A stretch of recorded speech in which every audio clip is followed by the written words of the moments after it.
नारद जी ने भगवान श्री कृष्ण से यही प्रश्न किया था। तब भगवान ने नारद जी से कहा कि हे नारद, मैं तुमसे सत्य घटना कहता हूँ, ध्यान पूर्वक सुनो।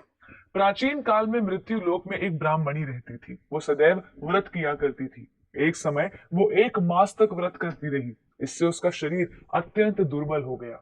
यद्यपि वो अत्यंत बुद्धिमान थी, तथापि उसने कभी देवताओं या ब्राह्मणों के निमित्त अन्न या धन का कोई दान नहीं किया था। इससे मैंने सोचा कि ब्राह्मणी ने व्रत आदि से अपना शरीर शुद्ध कर लिया है, परंतु इसने कभी अन्न का दान नहीं किया। इससे इसकी तृप्ति होना कठिन है। भगवान ने आगे कहा, ऐसा सोचकर मैं ब्राह्मण के वेश में मृत्यु लोक में उस ब्राह्मणी के पास गया और उससे भिक्षा मांगी। ब्राह्मणी बोली कि सत्य कहे, आप कहां से आए हैं।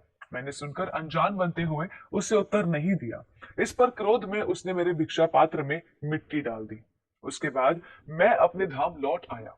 कुछ समय बाद वो ब्राह्मणी भी अपनी तपस्या के प्रभाव से मेरे धाम में आई। उसकी तपस्या के परिणाम स्वरूप उसे एक सुंदर महल मिला, परंतु उसने अपने घर को अन्न आदि सब सामग्रियों से शून्य पाया। तब घबराकर वो मेरे पास आई और कहने लगी कि भगवान, मैंने अनेक व्रत आदि से आपकी पूजा की, परंतु फिर भी मेरा घर अन्न आदि सब वस्तुओं से शून्य है। इसका क्या कारण है।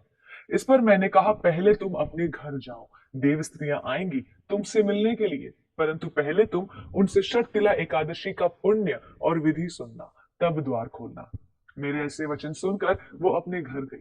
जब देव स्त्रियां आई और द्वार खोलने को कहा, तो ब्राह्मणी बोली, आप मुझे देखने आई हैं, तो षटतिला एकादशी का महात्म्य मुझसे कहें। उनमें से एक देव स्त्री कहने लगी कि मैं कथा कहती हूँ।